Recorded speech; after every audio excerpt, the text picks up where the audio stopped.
തല ഷാഫിയാക്കൾ തടവുന്നത് പോലെ തടവിയാൽ പോരാ, കുറച്ചും കൂടി കയറ്റി തടവണേ. ഷാഫിയാക്കൾക്ക് അല്പം തടവിയാൽ മതി.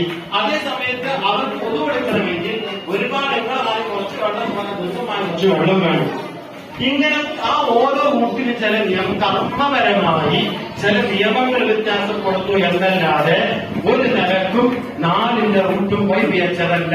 4 ഹക്കായ റൂട്ടാണ്. കോഴിക്കോട് സ്റ്റാൻഡിലേക്ക് 4 വ്യത്യസ്തമായി വഴി കൊടുത്തതുപോലെ സ്വർഗമാകുന്ന സ്റ്റാൻഡിലേക്ക് 4 റൂട്ടിലൂടെ പോയി. അതിന്റെ തെളിവാണ് പറഞ്ഞത് സ്വഹാബത്തിന്റെ കാലത്ത് അങ്ങനെ മദ്ഹബിന്റെ ആവശ്യമില്ലായിരുന്നു. എല്ലാ സ്വഹാബികളും വിശുദ്ധ മുത്തുനിബിത്തങ്ങൾ പഠിച്ചെടുത്തനുസരിച്ചും ഇജ്തിഹാദ് ഗവേഷണ പടുക്കളായത് കൊണ്ട് തന്നെ അവരതിനനുസരിച്ച് മതവിധി കണ്ടെത്തുകയും പഠിക്കുകയും ചെയ്യാമായിരുന്നു. അതുകൊണ്ട് ഇന്ന സ്വഹാബിനെ അംഗീകരിക്കണമെന്ന് മറ്റൊരു സ്വഹാബിന്റെ നേതൃത്വമല്ല. ഒരു ഉദാഹരണം, ബഹുമാനപ്പെട്ട സിദ്ദീഖ് റളിയല്ലാഹുവിനും ഉമർ ബിൻ ഖത്താബ് റളിയല്ലാഹുവിനെ കുറിച്ചും സ്വഹാബികൾക്കിടയിൽ ചെറിയ അഭിപ്രായ വ്യത്യാസം വന്നു. എന്താണ് അഭിപ്രായ വ്യത്യാസം എന്നല്ലേ? സിദ്ദീഖ് തങ്ങള് നിസ്കാരം കഴിഞ്ഞ് അതിന്റെ സുന്നത്തും കൂടെ കഴിഞ്ഞിട്ട് വിത്ർ നിസ്കരിച്ചിട്ടാണ് ഉറങ്ങുമായിരുന്നുള്ളൂ. ഉമർ റളിയല്ലാഹു അൻഹു നിസ്കാരത്തിന്റെ അവസാന നിസ്കാരത്തിൽ എന്ന നിലയ്ക്ക് തഹജ്ജുദ് നിസ്കാരം കൂടി കഴിഞ്ഞിട്ടാണ് അവിടെ നിന്ന് വിത്ർ നിസ്കരിക്കുമായിരുന്നുള്ളൂ. മനസ്സിലായോ?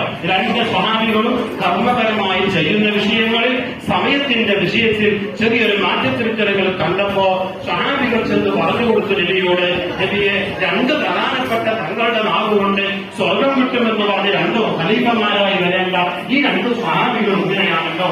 സിദ്ദീഖ് തങ്ങൾ എഴുത്തങ്ങൾ വിളിച്ചു. സിദ്ദീഖ് തങ്ങളെ നിങ്ങൾ എന്താണ് അങ്ങനെ ചെയ്യാനുള്ള കാരണം? നബിതങ്ങൾ കൊടുത്ത മറുപടി, നബിതങ്ങൾക്ക് സിദ്ദീഖ് തങ്ങൾ കൊടുത്ത മറുപടി, നബിയെ ഈ സിദ്ദീഖ് എപ്പോ മരിക്കും അറിയില്ലല്ലോ, അതുകൊണ്ട് എനിക്ക് നിസ്കരിക്കാൻ സമയം കിട്ടിയില്ലെങ്കിലോ ഞാൻ നിസ്കരിക്കാണ്. മറ്റൊന്ന്, ഞാൻ ഉറങ്ങിപ്പോവുകയാണെങ്കിൽ എന്റെ ഉറക്കം വിത്ര നഷ്ടപ്പെടുത്തുമോ? സുബഹിയുടെ സമയമായി കഴിഞ്ഞാൽ പിന്നെ വിത്രന്റെ സമയമില്ലല്ലോ. ബഹുമാനപ്പെട്ട ഉപകരണങ്ങൾ ചോദിച്ചു, അല്ല ഉപകരണങ്ങളെ നിങ്ങൾ ചെയ്യാനുള്ള കാരണം? മറുപടി കൊടുത്ത്, നബിയെ മരിക്കുകയാണെങ്കിൽ മരിക്കട്ടെ, അങ്ങനെ ഉമർ ഉറങ്ങാൻ പറ്റുമോ? അവസാനത്തെ നിസ്കാരം വിത്തറാക്കണമെന്നല്ലേ തങ്ങൾ പഠിപ്പിച്ചത്, അതുകൊണ്ട് ഞാൻ അവസാനത്തെ നിസ്കാരം വിത്തറാക്കി.